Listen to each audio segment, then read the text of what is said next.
MR. Radha ஐயா அவரோட மனைவிகள் ஒருத்தவங்களுக்கு பெரிய மணிமண்டபம் மாதிரி ஒரு நினைவு மாதிரி கட்டினாங்க. ஆமாம் ஆமாம். அவங்க தாத்தா வந்து அவர் நாடகத்தை ஒரு லேடி லவ் பண்ணாங்க. கோயம்புத்தூரில் ஆத்துப்பாலத்தில் பக்கத்தில் சரி சரி ஒரு சுடுகாடு இருக்குது.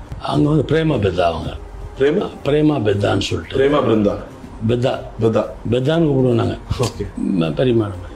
ஆனால் ஆக்சுவலாக அவங்க எங்கள் பாட்டியோட சின்னவங்க தான். ஓ ஃபஸ்ட் ஒய்ஃபோட 2 செகண்ட் அவங்க வச்சுக்கேன். எங்கள் பாட்டிக்கும் சின்ன பாட்டிக்கும் நடுவில் இவங்க ராஜுன்னு அவங்களுக்கு பையன் தான்.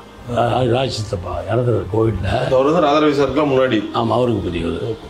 அப்போது அந்த ஆத்துப்பாளையத்தில் ஒரு பெரிய தூண் வச்சு மணிமண்டபம் கட்டாங்க. சின்ன ஒரு ஸ்தூபா மாதிரி தான், ஞாபகம் சின்னமாக கட்டினார்.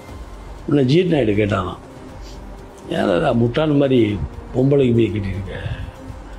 அதாவது பதில் சொல்லாது, தாஜ்மஹாலை கட்டின ஷாஜகானே முட்டாள்னா நானும் முட்டாள் தான். ரைட்டு தானே? ஆனால் அந்த அளவுக்கு ஒரு பிடிச்சிருக்கு அவங்கள, இல்லை விரும்பி இருக்காருல்ல. இன்ஃபேக்ட் இப்போ உங்களுக்குள்ள மனைவிகளுக்குள்ள அந்த ஒரு பிரச்சனை வருதான்னு கூட தெரியல, பசங்களுக்குள்ள அந்த ஒரு சண்டைலாம் வந்து இருக்குமா? எங்க அப்பா அப்படிலாம் கிடையவே கிடையாது, இல்லவே இல்லை. யூஸ்வலாக நடக்கிற பிரச்சனையாக இருக்கும். அதெல்லாம் ஒன்று சாவிடும். அது வீடு வீடு வாசப்படி தானேப்பா. இதெல்லாம் யாரும் பிரிஞ்சதில்லை. ஓகே ஓகே எல்லாம் அப்படியே கோயிங் ஃபைன்.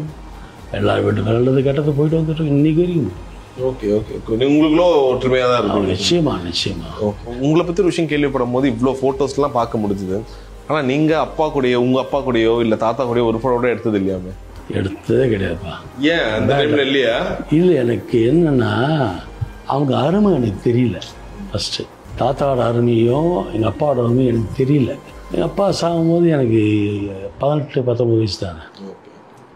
அவங்க அருமை தெரியல. அப்புறம் நான் எப்போ தெரிஞ்சதுன்னா, நான் நடிகனாகி சினிமாவில் வந்தவொன்னு தான், ஐயோ இவ்வளோ பெரிய ஆளுங்க அவங்கண்ணா அப்படின்னு லேட்டாக அதை ரியலைஸ் பண்ணேன்.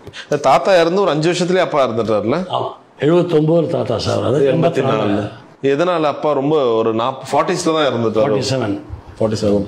உங்களுக்கு எப்படி இருந்துச்சு? அப்போ நீங்கள் ரொம்ப சின்ன பையன், எப்படி ஹேண்டில் பண்ணீங்க ஃபேமிலியெல்லாம்? எங்கள் அம்மா தான் நான் பார்த்துக்கிட்டேன். உங்களுக்கு கூட பிறந்தவங்க சார் எத்தனை பேர்? 4 பேர்.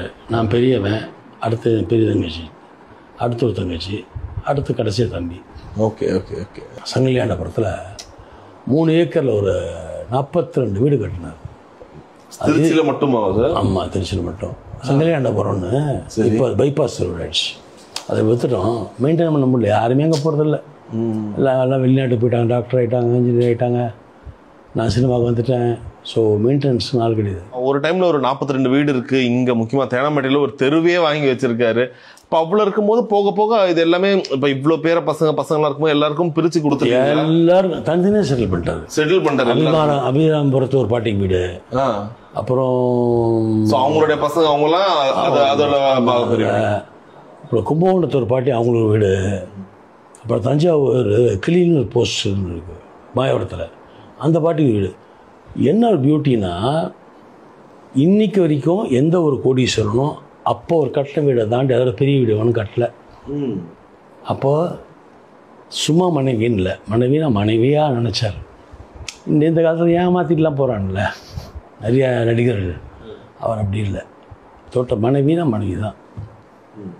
ஒரு பெண்ணை தொட்டால் அவங்க 100 சவரன், ஒரு பெரிய பங்களா, ஒரு காரு, ஒரு 20 கறவை மாடு, ஒரு 50 ஏக்கர் நிலம்.